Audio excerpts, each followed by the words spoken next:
বসতবাড়ির পুকুরে একটি কুমির দেখা গেছে। এ নিয়ে এলাকায় ব্যাপক হইচই তোলপাড় চলছে। ২৫ জুন বিকেলে নোয়াখালীর হাতিয়ার ৬ নম্বর ওয়ার্ডের চরকৈলাস গ্রামের আমজাদ মসজিদ মিয়ার বাড়ির পুকুরে কুমিরটি দেখা যায়। পুকুরের মালিক মোহাম্মদ মাসুদুল ইসলাম শরীফ বলেন, গত ৪ দিন আগে বিকেলের দিকে আমাদের গ্রামের বেলালের লাকড়ির ঘরে প্রথমে কুমিরটি দেখতে পায় তাদের পরিবারের সদস্যরা।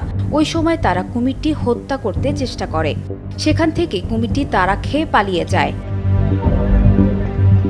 বুধবার বিকেলে ৪:৩০টার দিকে আমার স্ত্রী নাহিদা আক্তার পান্না আমাদের ঘরের পেছনের পুকুরে কুমিরটি ভাসতে দেখে। তাৎক্ষণিক এমন খবর ছড়িয়ে পড়লে হাজার হাজার মানুষ ভিড় জমায়। স্থানীয়রা জানান, বুধবার সন্ধ্যা পর্যন্ত কুমিরটি পুকুরে ভাসতে দেখা যায়, কিন্তু বৃহস্পতিবার সকালের পর পুকুরের চারদিকে হেঁটে কুমিরটির দেখা পাওয়া যায়নি। রাতে কুমিরটি পাহারা দেওয়া হয়নি। এখন পুকুরে কুমির আছে না চলে গেছে আমরা বিষয়টি নিশ্চিত নই।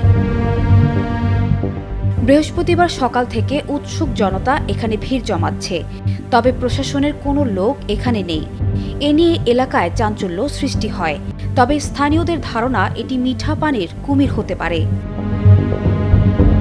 হাতিয়া বন বিভাগের বিট কর্মকর্তা আরিফুল ইসলাম বলেন, খবর পেয়ে বুধবার সন্ধ্যায় ঘটনাস্থলে গিয়েছি। পুকুরে কুমির সাদৃশ্য বস্তু দেখা গেছে। আলো স্বল্পতার কারণে আমরা বিষয়টি পুরোপুরি নিশ্চিত নই। বন বিভাগের ঊর্ধ্বতন কর্মকর্তাদের ঘটনাটি জানানো হয়েছে। বিষয়টি পুনরায় যাচাই করে দেখা হবে।